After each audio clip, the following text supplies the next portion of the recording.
এই নারায়ণ রাও ওরফে শঙ্কর রমনের দেওয়া কেস পেপারের সমস্ত অ্যাড্রেস চেক করো। আমাদের একে ধরতে হবে, আর ডায়না সুজানকেও। এরা দুজনে মিলে একটার পর একটা ফ্রড করছে, কিন্তু এখনো পর্যন্ত ধরা পড়েনি। জানি না কতজন লোককে এরা ঠকিয়েছে, যার রিপোর্টস এখনো অব্দি আমাদের কাছে নেই। স্যার, ডায়ানা সুজানের একটা ছবি আমাদের কাছে আছে। হতে পারে এই মেয়েটার সাথে আমাদের কোচিতে দেখা হয়েছিল। আমি কেডেলের কিছু প্রোডাকশন হাউসের সাথে কথা বলেছি। ডায়ানা কোনো বড় স্টার নয়, ফিল্মে ছোটখাটো রোল করে আর মাঝে মাঝে মডেলিং। তুমি ওর সম্বন্ধে খোঁজ নাও। এই লোকগুলো এত সহজে এত বড় বড় ফ্রড কি করে করতে পারে? শঙ্কর রমনের বাবা মা এখন ওই ঠিকানাতেই থাকে। স্যার কিছু জানতে পারলেন ও এখনো বাড়িতে লুকিয়ে আছে নাকি? ওর বাড়ির আশেপাশে নজরদারি চলছে, কিন্তু এখনো পর্যন্ত বোঝা যাচ্ছে না যে ও নিজের বাবা মার সঙ্গে রয়েছে কি। ঠিক আছে স্যার, ওয়েট করছি আমরা। রাইট স্যার, ডায়ানা সুজানের ফোন ডিসকানেক্টেড আসছে। ওই মেয়েটি ডাবল গেম খেলছে না তো?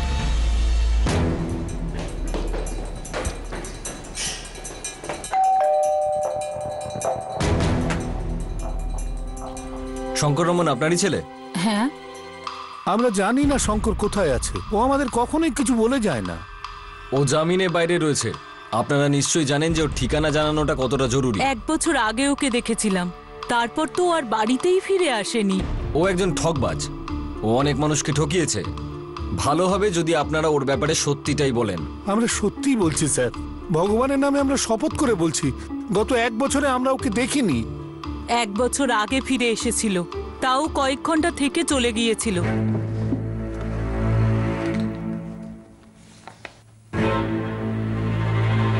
বাবা, তোর খাবার রেডি আছে? না মা, যেতে হবে। এই তো তুই এলি। কাজ আছে, যেতেই হবে। কি কাজ শঙ্কর? বাবা তুই কি কাজ করিস? সেটা জেনে কি হবে বাবা, তুমি বুঝবে না। তুই কি ভাবিস তুই সত্যিটা না বললেও আমি সত্যিটা জানতে পারবো না? বাবা জানোই যখন জিজ্ঞেস করছো কেন? বাবা এসব তুই কি করছিস বাবা? পড়াশুনোয় তুই ভালোই ছিলি, MBA করছিলি, কিন্তু এসব তুই কি করছিস? হ্যাঁ, আমরা শুনেছি তুমি কাউকে ধোঁকা দিয়েছো, পুলিশও তোমাকে ধরেছে। এইসব শুনে কতটা খারাপ লাগে ভাবো তো। বাবা তুই কেন এমন হয়ে গেলি? তুই কেন এই পথে চলে গেলি? আমি সেটাই করছি যেটা আমার ভালো মনে হয়। দুনিয়া এভাবেই চলে। আর MBA করেই বা আমি কি করতাম? লোকেদের সঙ্গে দেখা করে মিথ্যে বলে স্বপ্ন বেঁচে বেড়াতাম, আর সেটাও একটা বড় কোম্পানির জন্য। এখনো তো আমি সেটাই করছি, কিন্তু নিজের জন্য। রোজগার ভালোই করছি, এমন নয় যে আমি একাই এটা করি। ফ্রড তো সবাই করে।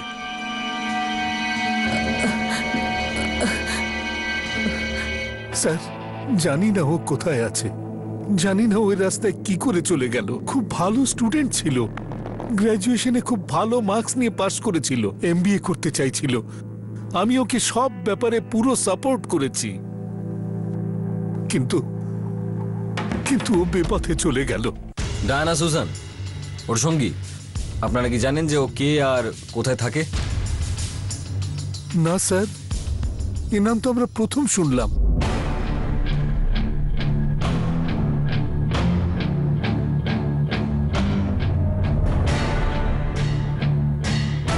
ডায়না সুজান তো চলে গেছে, ও রেন্টে থাকতো।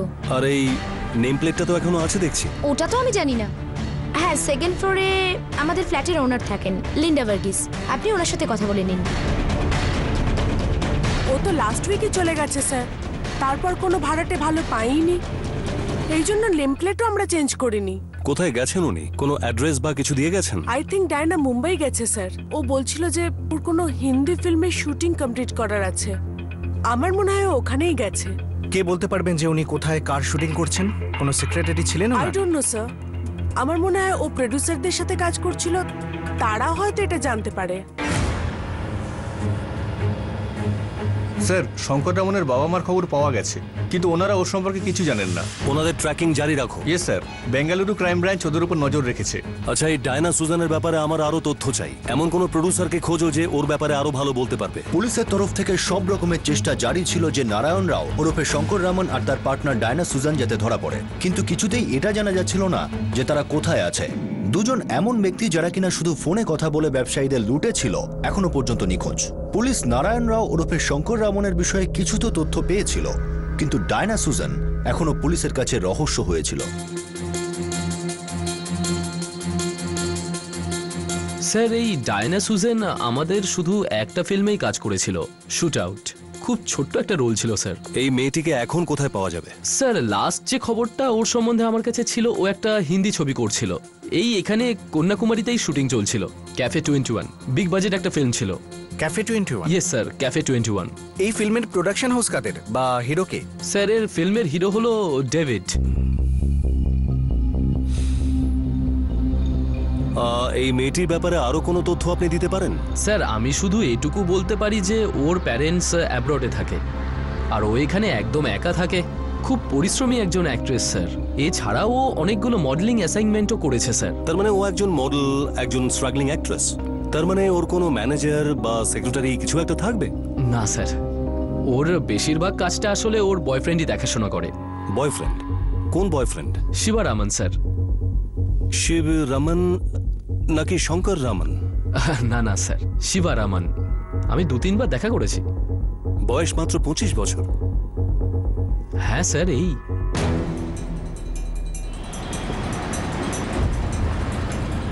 স্যার, ক্যাফে 21 প্রোডাকশন হাউসের সাথে কথা হলো। ওরা ঘন্টাখানেকের মধ্যে ফোন করবে।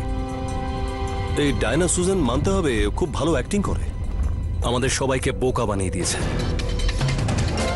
সেই ডায়না সুজান যে সমস্ত ফ্রডের সাথে যুক্ত। স্যার, ওকে মুম্বাইয়ে ট্র্যাক করা যাবে।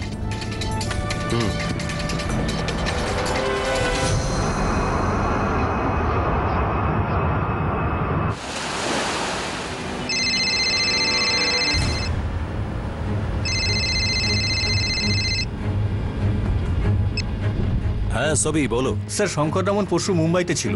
আর কি ইনফরমেশন আছে ওর ব্যাপারে? মুম্বাই হাইকোর্টে পরশু অ্যান্টিসিপেটরি বেলের অ্যাপ্লিকেশন দিয়েছিল। চেন্নাইতে আমরা ওর এগেনস্টে যে কেস করেছি তার থেকে বাঁচার জন্য। কি?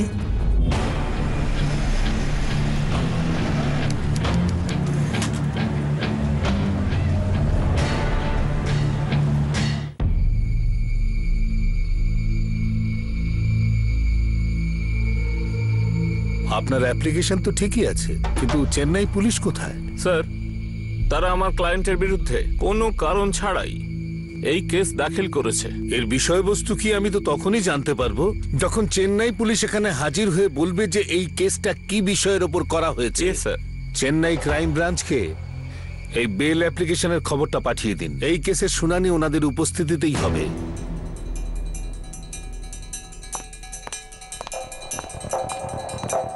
ক্যাফে 21 এর প্রোডাকশন হাউসে গিয়ে এই ডায়নার ব্যাপারে খবর পাওয়া যেতে পারে, কিন্তু একটা খারাপ খবর আছে। কি হয়েছে? এই নারায়ণ রাও ওরফে শঙ্কর রামন ওরফে শিবা রামন কোর্টের সামনে তো এসে গেছে, কিন্তু পালিয়ে যেতে আবার সফল হয়েছে।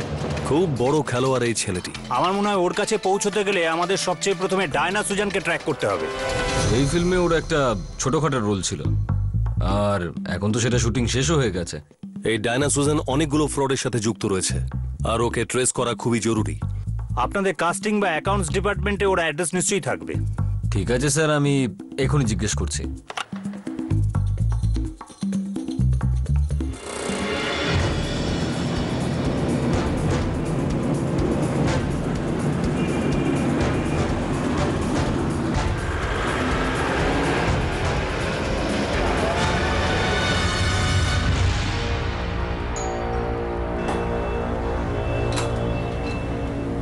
বলুন। Diana Susan. কি ডায়না সুজান? অ্যাড্রেস তো এটাই আছে, ডায়না সুজান, রুম নাম্বার 301। হ্যাঁ, অ্যাড্রেস তো এটাই, কিন্তু আমার মনে হচ্ছে আপনার কোথাও ভুল হচ্ছে। গত 1 মাস ধরে আমি এখানে থাকি। ও কি আপনার আগে এখানে থাকতো? তা জানি না, আমি 1 মাস হলো এখানে ভাড়াতে আছি। আপনারা সোসাইটির অফিসে চেক করুন না।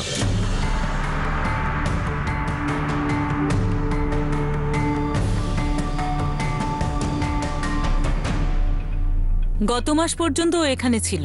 মিতা পাটলেকার হলেন ফ্ল্যাটের ওনার, আর ডায়না সুজেন গত মাসে এই ফ্ল্যাট খালি করেছেন। এটাই হলো তার পেপার।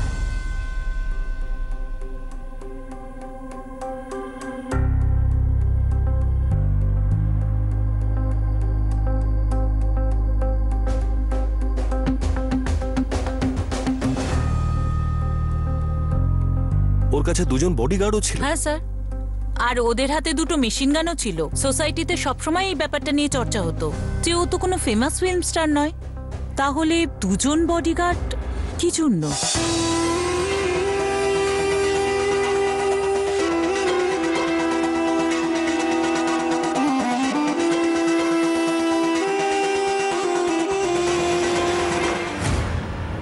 বডিগার্ডদের পুলিশ ভেরিফিকেশন হয়ে গেছে। একজনের নাম রাজেশ মাত্রে আর একজন গোবিন্দ সিং, সঙ্গে ফটোও আছে এদের।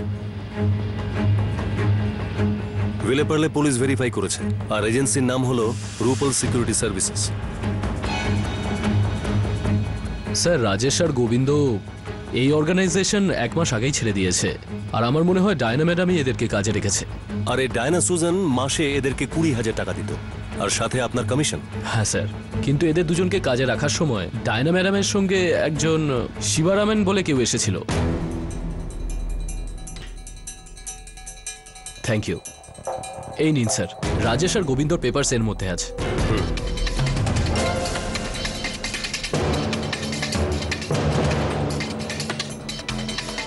আমাদের এদের প্রয়োজন হতে পারে। Sure sir.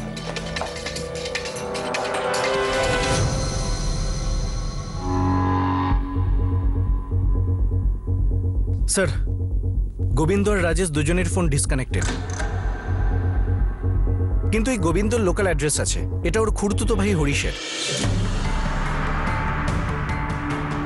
এখানে তো হরিশের নাম্বারও আছে। হ্যাঁ স্যার, ওর ফোন অ্যাক্টিভ আছে, তবে আমি কোনো কথা বলিনি। ও ফোন ওঠাতেই আমি ডিসকানেক্ট করে দিই। হতে পারে ওর থেকে অনেক ইনফরমেশন পাওয়া যেতে পারে, তাই আমি ওকে অ্যালার্ট করিনি। তাহলে একটা কাজ করো, এই হরিশের ফোনটাকে ট্র্যাকিং এ দিয়ে দাও। স্যার, আপনার কি মনে হয় এই গোবিন্দের মাধ্যমে হরিশ, আর এই হরিশের মাধ্যমে ডায়না পর্যন্ত, আর এই ডায়নার মাধ্যমে মাস্টার মাইন্ড পর্যন্ত পৌঁছানো যাবে? দেখি। ডায়না সুজানের কাছে পৌঁছানো যেতে পারে এরকম প্রত্যেকটি ইনফরমেশনের উপর নজর রাখা হচ্ছিল, কারণ তার ভিত্তিতেই গ্রেফতার করা যেতে পারে ডায়নাকে। আর তারপর ডায়নার সঙ্গী নারায়ণ রাও ওরফে শঙ্কর রামন ওরফে শিবরামন সফর লম্বা ছিল আর খুব মুশকিলও, কারণ এই 2 ধূর্ত প্রতারক যখন এক জায়গা থেকে অন্য জায়গায় যায় তখন কোনো প্রমাণ রেখে যায় না। কিন্তু শেষ পর্যন্ত হরিশের ফোনে লাগাতার আসা একটি ফোন কল যেটি পুলিশকে দেয় প্রথম লিড।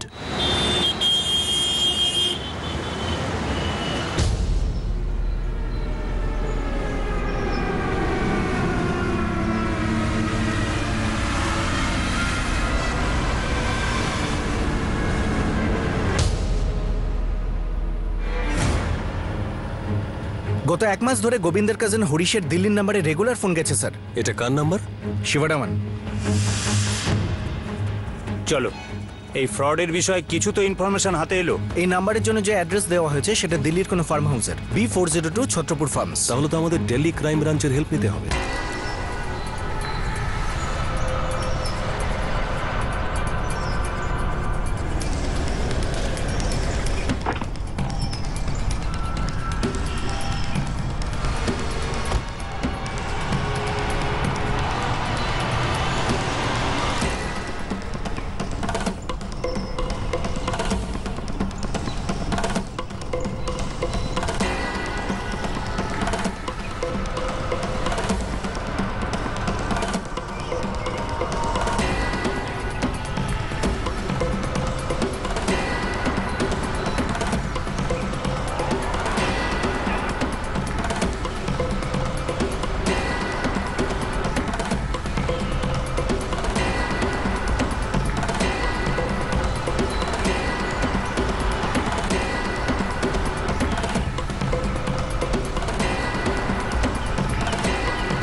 বাড়িতে 4টে গাড়ি আছে, সবগুলোই দামি।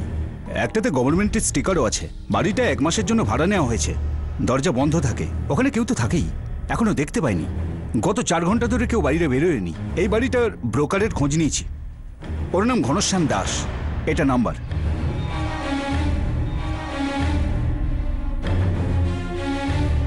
ফার্ম হাউস কাকে দিয়েছো ভাড়ায়? স্যার, প্রথমে আমি ভাড়া ঠাড়া দিতাম, কিন্তু এইবার আমি কাউকে ভাড়া দিইনি। তাহলে কে দিয়েছে? স্যার, সেটা জানি না, কিন্তু তার মালিককে সেটা আমি আপনাকে বলতে পারি। কে সে? পারমিন্দর সিং স্যার, ও চণ্ডীগড়ে থাকে। ওনার ফোন নাম্বার?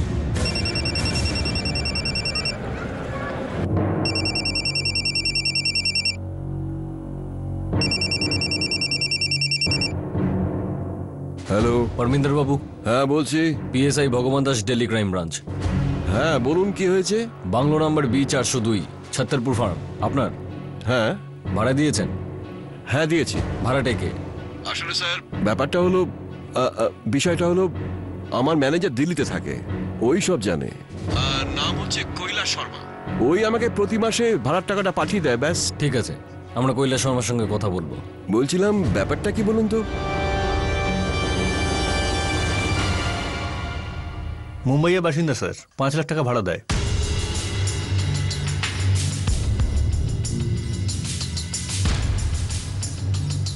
এরাই সেই দুজন? হ্যাঁ স্যার, ইনি শিবারমন আর ইনি ওনার বন্ধু।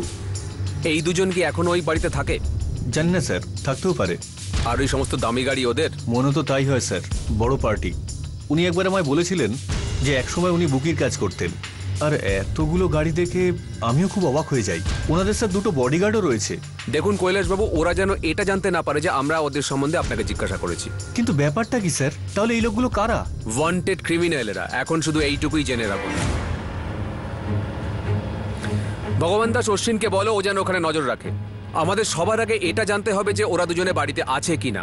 আমরা ওদের অ্যাবসেন্সে যদি রেড করি তাহলে ওরা সতর্ক হয়ে যাবে।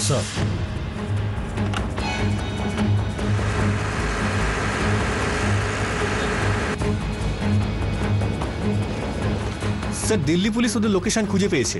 একটা ফার্ম হাউসে দুজন রয়েছে। ওরা এটা নিশ্চিত হওয়ার জন্য অপেক্ষা করছে যে ওরা ওখানে রয়েছে কিনা, তাহলেই ওরা রেড করবে। গুড।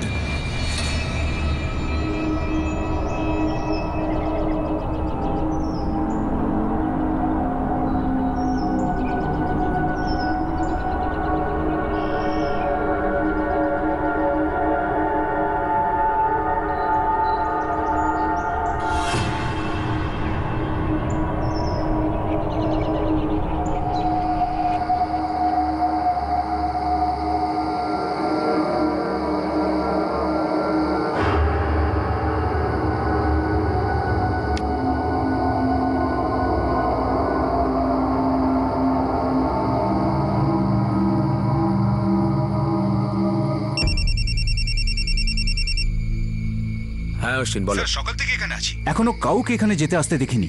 রাত হয়ে গেছে কিন্তু বাড়ির ভেতর একটা লাইটও জ্বলছে না। তাহলে ওরা কোনোভাবে অ্যালার্ট হয়ে যায়নি তো? কৈলাসের উপর নজর রয়েছে আর ওই ব্রোকারের উপরও। ওরা কেউই কোনো খবরই লিক করেনি।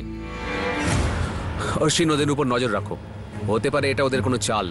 ওরা এটা জানে যে চেন্নাই পুলিশ ওদের পেছনে লেগেছে। Okay sir. পাক্কা এটা কোনো চাল স্যার? রেড করে দিই? না ভগবান দাস, এই পর্যন্ত ওদের রেকর্ড আছে যে ওরা যে কোনোভাবে পালিয়ে যায়।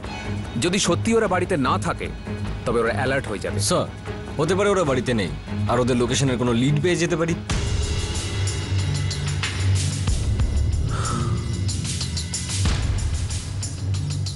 না, যতক্ষণ না নিশ্চিত হচ্ছে যে দুজন ভেতরে আছে, কোনো রেড নয়। আমি সম্পূর্ণ নিশ্চিত যে দুজন অন্ধকারে লুকিয়ে বসে আছে। এইবার এই দুজনকে বেঁচে বেরোতে দেব না। অলরাইট।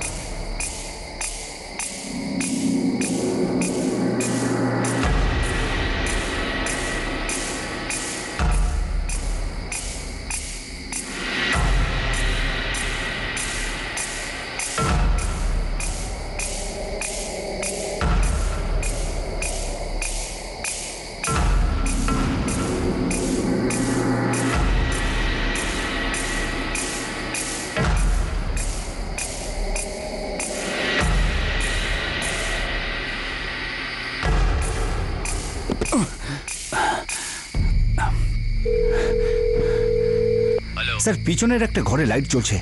তার মানে ওরা বাড়িতেই আছে। নজর রাখো ওদের উপর। Okay sir.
নিচে নামো, নিচে নামো, না হলে গুলি চালাবো।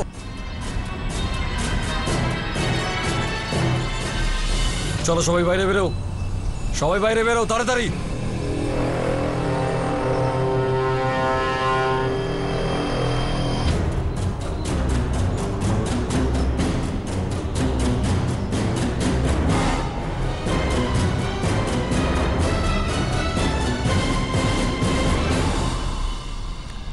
শিবরামন কোথায়? শিবরামন কোথায়? শিবরামন কোথায়? কোথায় শিবরামন? ভগবান দাস এদের গাড়িতে বসাও। চলুন।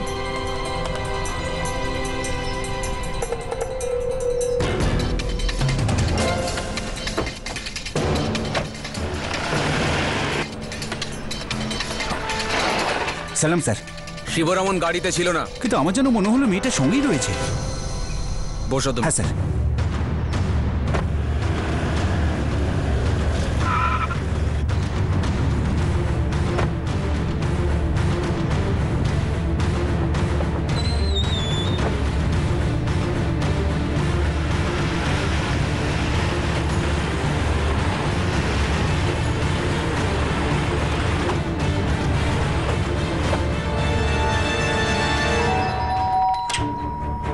বলুন শিবরামন কোথায়? সাহেব তো চলে গেছেন। উপরে দেখো। আপনি কে? উপরে কেন যাচ্ছেন আপনারা? স্যার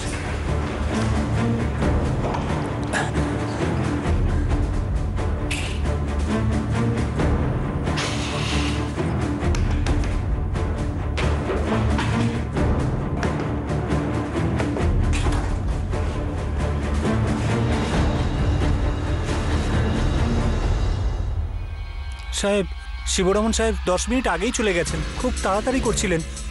ওনার কাছে একটা ব্যাগও ছিল। লালু, গেটটা তাড়াতাড়ি খোল। হ্যাঁ সাহেব।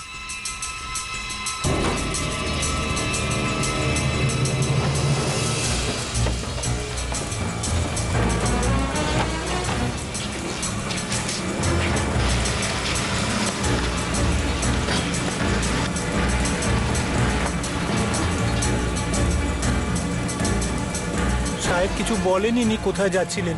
কি গাড়ি ছিল? সাদা রঙের হন্ডা সিটি সাহেব। হ্যাঁ ভগবান দাস। স্যার, মনে হয় ডায়না সুজান শিবরামনকে আমাদের আসার খবর দিয়ে দিয়েছিল। ওর ফোনের লাস্ট ডায়াল নাম্বার শিবরামনের ছিল, যেটা সুইচ অফ রয়েছে।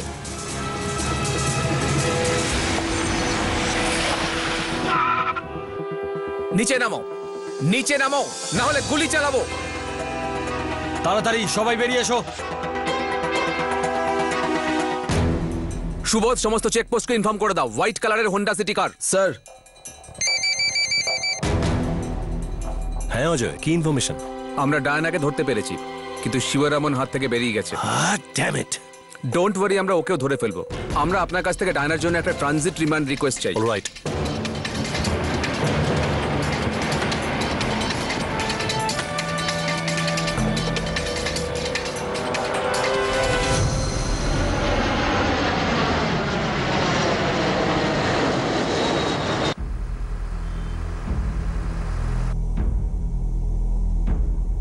শিবরামন শঙ্কর রমন ওরফে নারায়ণ রাও কোথায়? আমি জানি না অ্যাক্টিং ভালো করো দেখছি। স্যার, আমি সত্যি বলছি, আমি জানি না। নিজের বয়ফ্রেন্ডের সঙ্গে মিলে তুমি কি কি ফ্রড করেছো তুমি নিজে বলবে, নাকি আমি আমার লেডি কনস্টেবলকে বলবো তোমার সঙ্গে কথা বলতে? ও আমার মতো ভালো করে কথা বলে না। তাড়াতাড়ি বলো, আমার কাছে টাইম নেই। কিন্তু ওর কাছে অনেক টাইম আছে। আমি শুধু একজন অ্যাক্ট্রেস স্যার। হ্যাঁ, সেটা আমরা জানি। তুমি মিডল ইস্ট থেকে এসেছো। তোমার পেরেন্টসের সঙ্গে আমাদের কথা হয়েছে, আর তারা তোমার এই সাফল্যের জন্য খুবই খুশি। স্যার, আমার শুধু একটা বড় ব্রেক দরকার ছিল। আমি অনেক ট্রাই করেছিলাম, মালায়ালাম ফিল্মেও আর হিন্দি ফিল্মেও, কিন্তু কেউ সুযোগ দিচ্ছিল না স্যার। আমি শুধু নাম করতে চেয়েছিলাম স্যার। আর তারপর একটা পার্টিতে আমার সাথে শিবরামনের দেখা হয়। ও বলে যে ও আমাকে বলিউড ফিল্মে কাজ পাইয়ে দেবে, আর ও অনেক বলিউড ফিল্মের পিআর এজেন্ট হিসেবে কাজও করেছে।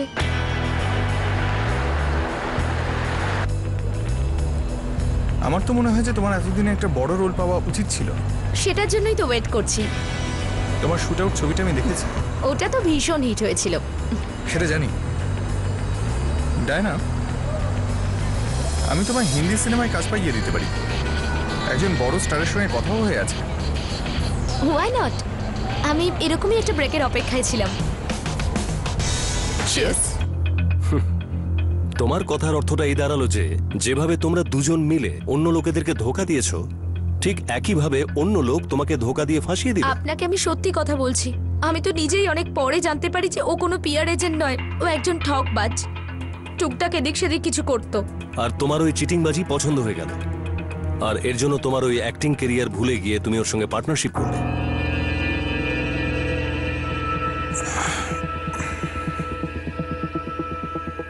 তুমি কোনো পিআর টিআর নাও, তাই না? তোমার তো নাম চাই, সাফল্য চাই, তাই না? আর তার মানে হলো যে তোমার অনেক টাকা চাই। টাকা তো চাই, আর তার সাথে এটাই তো একমাত্র জিনিস যা পৃথিবীর সবার দরকার হয়। আমার একটা বিজনেস আছে, তুমি যদি চাও তো তাতে আমার পার্টনার হতে পারো। আচ্ছা, আর এই বিজনেসটা কি? সেটা সিম্পল, আমি বস, তুমি সেক্রেটারি। তুমি নিজের অভিনয়ের প্রতিভা দেখানোর অনেক সুযোগ পাবে, কেননা এমন অনেক লোক আছে যাদের কাছে অনেক টাকা আছে আমাদের দেবার জন্য।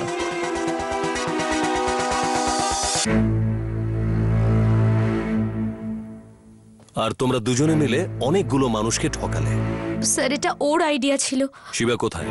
স্যার, আমি সত্যিই জানি না। তুমি ধরা পড়ে গেছো এই খবরটা তুমি ওকে দিয়েছো, তাই না?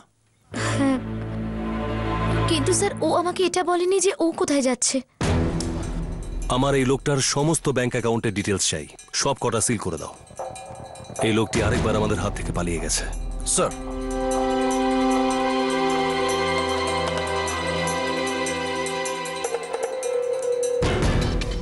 স্যার, গত 3 দিনে সমস্ত ফ্লাইট লিস্ট চেক করেছি। পরশুই শিবরামন নারায়ণ রাওয়ের নামে কলকাতার জন্য টিকিট কেটেছিল। দুপুর 3:30 ফ্লাইট ছিল, আমার মনে হচ্ছে ওই কলকাতা। আর ওর গাড়ি জানার চেষ্টা করছি স্যার, যে ও কোথা থেকে কিনেছিল। চেন্নাই পুলিশ বলছে যে ডায়না সুজান ওর ব্যাপারে কিছুই জানে না, কিন্তু এমনও হতে পারে যে কয়েকটা গাড়ি চুরির, যেগুলো ও কিনেছিল।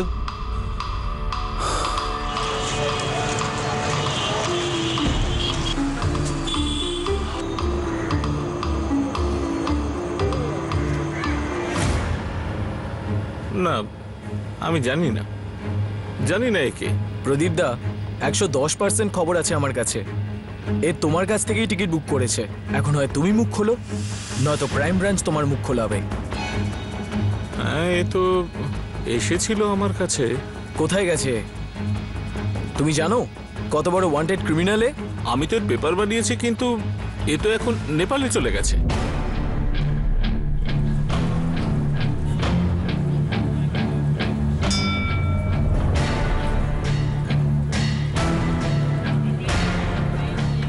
সব গেস্ট হাউস, সব হোটেলে চেক করেছি স্যার, ওই লোকটার কোনো খোঁজ পাইনি। চারিদিকে নজর রাখো, আমি 100% শিওর ও নেপালে আছে। ঠিক আছে স্যার।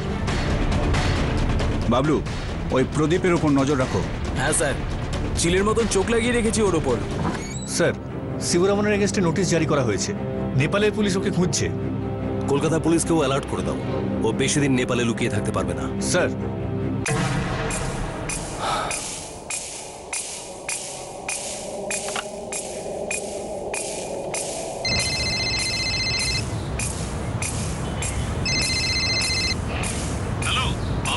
হ্যাঁ প্রদীপ দা, বলো। কাল রাতে শিবরামনের ফোন এসেছিল আমার কাছে। কোথায় ও? আরে কলকাতাতেই আছে ও। ও বাংলাদেশে যাবে বলে পেপার বানাতে বললো আমাকে। আমি ওকে 3টের সময় অফিসে দেখেছি, ও আসবে পেপার নিতে। ঠিক আছে।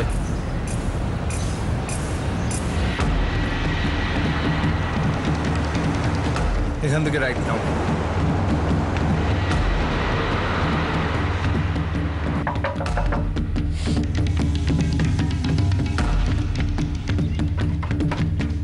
পেপারস রেডি আছে? হ্যাঁ স্যার, শুধু আপনারই অপেক্ষায় ছিলাম। তাড়াতাড়ি দিন। হ্যাঁ ব্যাস, এক্ষুনি দিচ্ছি। বাংলাদেশ চেন্নাই যাবার কাগজটা রেডি হয়ে গেছে, ওখানকার পুলিশ তোমাকে স্বাগত জানাবে। নিয়ে চলো।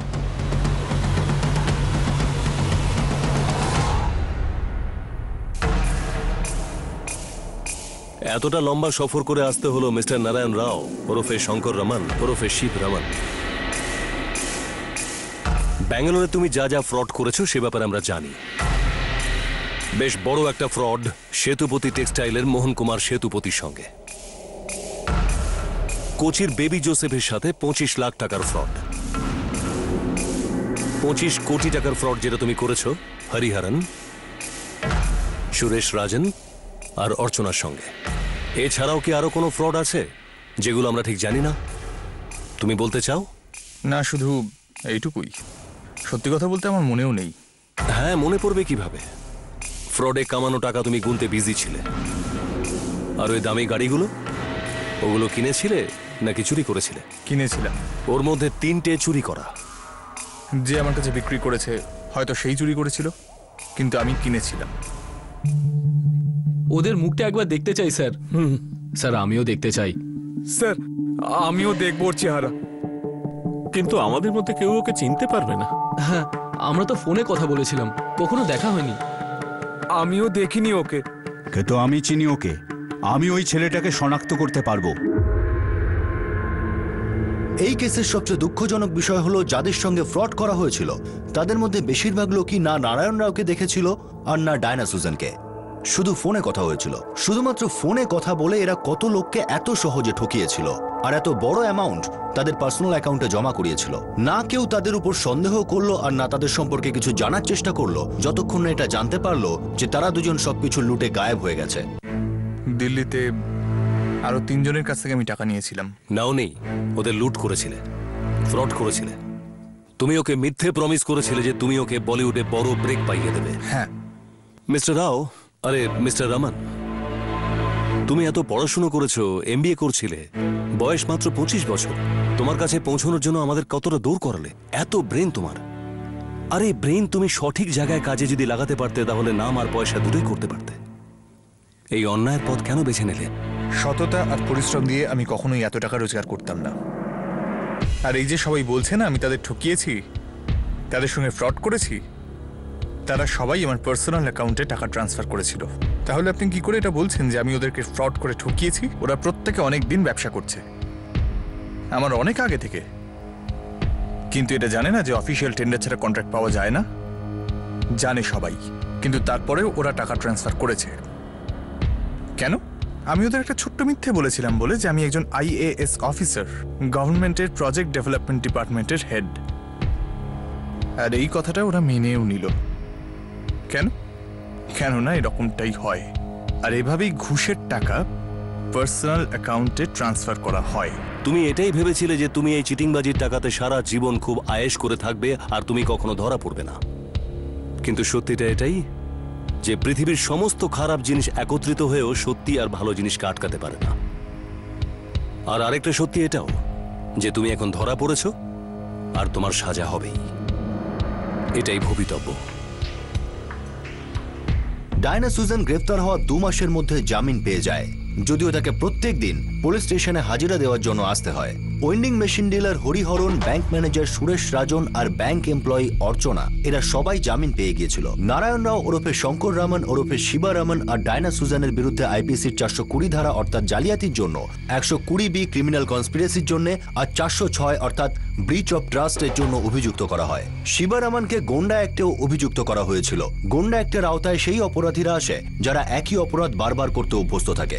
এমন অপরাধীদের 1 বছরের আগে জামিন পাওয়া খুবই মুশকিল। ডায়না সুজান শহর ছেড়ে যেতে পারবে না, কারণ তাকে প্রত্যেক দিন পুলিশ স্টেশনে হাজিরা দিতে আসতে হয়। Crime never pay. যদিও এই কথাটা শুনে অনেকেই অভিযোগ করে থাকতে পারেন যে বড় বড় অপরাধীরা খুব কম শাস্তি আর খুব অল্প জরিমানা দিয়েই ছাড়া পেয়ে যায়। যেমন একজন বিজনেস টাইকুন তার আরও একটি ডিভিশন চালু করার জন্য ব্যাংক থেকে কোটি কোটি টাকা লোন নেয়। সেই বিজনেস, সেই ডিভিশন বন্ধ হয়ে যায়। সে কর্মচারীদের মাইনে পর্যন্ত দেয় না, কিন্তু নিজে বিলাসবহুল জীবনযাপন করে। কোটি কোটি টাকার স্ক্যাম করার নেতাদের সাজার পরিবর্তে সামান্য জরিমানা। কিন্তু সত্যি তো এটাই যে এমন কাজ করা লোকেদের চরিত্রের উপর লাগা দাগ সহজে মোছে না। যেমন আর্থিক কেলেঙ্কারিতে যুক্ত নেতা আছে, ফ্রড করে কোটিপতি হয়ে যাওয়া বিজনেসম্যান আছে, আর তারা সবাই বিলাসবহুল সুখ স্বাচ্ছন্দ্যের মধ্যে জীবন কাটাচ্ছে। তাহলে আমাদের সামনে প্রেরণা দিতে পারে এরকম অগণিত উদাহরণ আছে যারা সব বাধা বিপত্তি কাটিয়ে সৎভাবে কাজ করে যশও অর্জন করেছে আর অর্থও। শিবা রামন আর ডায়না সুজানরা মানুষকে ফ্রড করার প্রেরণা কোথা থেকে পায়, এটি একটি সাইকোলজিক্যাল স্টাডির বিষয়। কিন্তু একজন সাধারণ মানুষের সৎভাবে ভালোভাবে এগিয়ে যাওয়া আর নাম অর্জন করা সবসময় আদর্শ উদাহরণ হয়ে ওঠে। আপনাদের সাথে আবার দেখা হবে ক্রাইম পেট্রোল 10 থেকে আরো একটা নতুন কেস নিয়ে। ততক্ষণ নিজের খেয়াল রাখবেন, সুরক্ষিত থাকবেন, আর মনে রাখবেন সেই প্রবাদ বাক্যটি যেটি আমরা ছোটবেলা থেকে শুনে এসেছি, লোভে পাপ, পাপে মৃত্যু। জয় হিন্দ।